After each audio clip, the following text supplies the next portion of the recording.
Et si notre médecine, malgré toute sa technologie, se trompait sur l'essentiel? C'est la question un peu folle que pose le documentaire La révolution de l'esprit. Alors aujourd'hui, on va décortiquer ensemble cette vision fascinante où notre esprit ne serait pas juste un passager dans notre corps, mais bien le véritable pilote de notre santé. La médecine que j'avais apprise, c'était comment maintenir les gens dans la maladie. Waouh! Quand on entend une phrase pareille, surtout prononcée par un médecin, ça secoue, non? C'est cette prise de conscience radicale, ce constat choc, qui est le point de départ de toute une quête pour comprendre ce qui ne tourne pas rond dans notre approche de la santé. Et attention, ce médecin, ce n'est pas un novice qui débarque. Fils de docteur, il connaissait déjà les médecines alternatives. Mais la théorie, c'est une chose, et la réalité l'a frappé de plein fouet quand le cancer de sa mère est revenu. Là, dans les couloirs des hôpitaux, il a vu ce paradoxe terrible. Un personnel soignant d'un dévouement incroyable, mais face aux maladies chroniques, un système qui semblait totalement impuissant. Et voilà, on touche vraiment au cœur du problème. C'est comme deux mondes qui s'affrontent. D'un côté, une vision très mécanique, le corps est une machine, une pièce est défectueuse, on donne un médicament pour la réparer. De l'autre, une vision organique. Le corps est un écosystème intelligent et le symptôme n'est que la partie visible de l'iceberg, le signe d'un déséquilibre bien plus profond. Pour ce médecin, concilier les deux est devenu impossible. Parfois, quand on n'écoute pas les petits signaux, le corps doit crier « stop » de la manière la plus brutale qui soit. Pour lui, ça a été une hernie discale paralysante. La chirurgie a fait le job, elle a sauvé l'essentiel, mais n'a pas tout réglé. Après 3 ans de ce qu'il appelle sa galère, à court de solutions conventionnelles, il s'est ouvert à ce qu'il avait toujours un peu mis de côté, les fameuses méthodes alternatives. Et c'est là que sa propre guérison a réellement commencé. Cette expérience personnelle va tout changer. Elle le mène à une véritable révélation. Et si la maladie n'était pas juste la faute à pas de chance, pas une fatalité qui nous tombe dessus?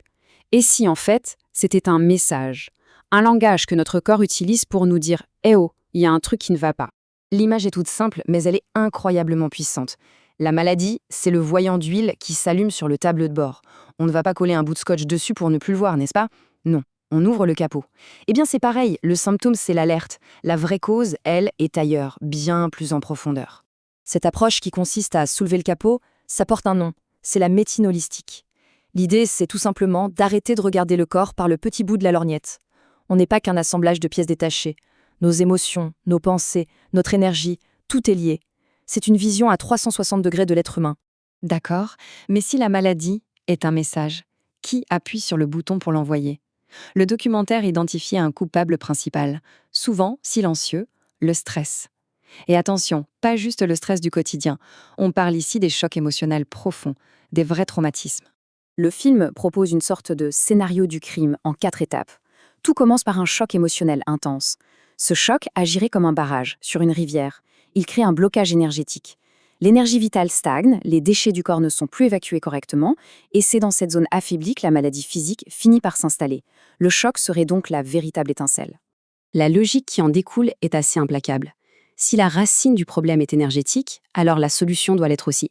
Et là, ça nous amène à explorer des territoires fascinants, bien au-delà de ce que notre médecine conventionnelle peut voir ou même mesurer. Alors, l'idée de base est assez renversante. Nous serions avant tout des êtres d'énergie, et notre corps physique ne serait que la manifestation la plus dense de cette énergie. Le documentaire évoque des corps subtils, des champs d'énergie qui nous enveloppent. Ce n'est pas une idée nouvelle, la médecine ayurvédique en parle depuis des millénaires.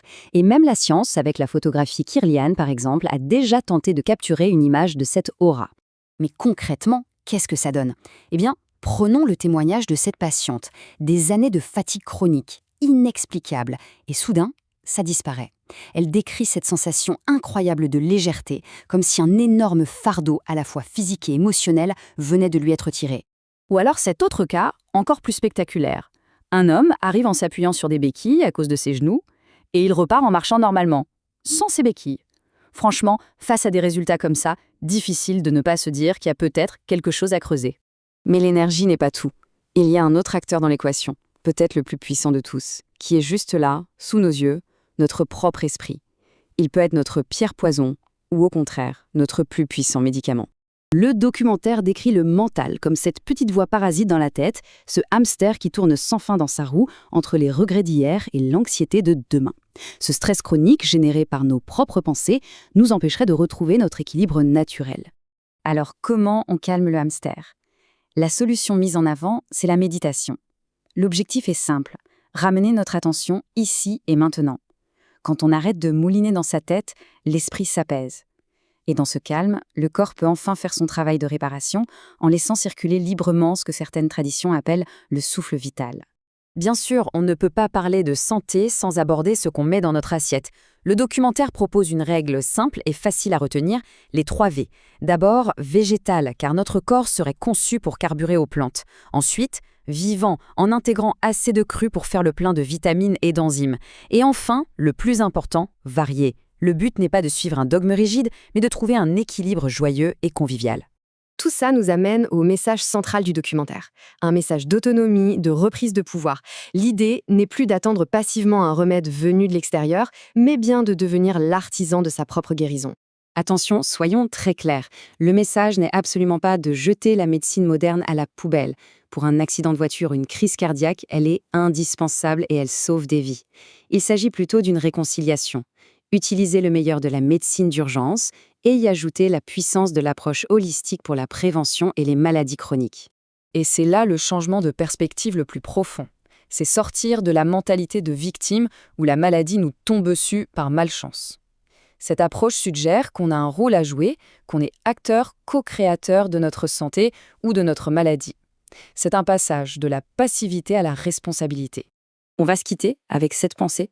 Et si la plus grande révolution en médecine ne se trouvait pas dans un laboratoire high-tech, mais tout simplement à l'intérieur de notre propre conscience?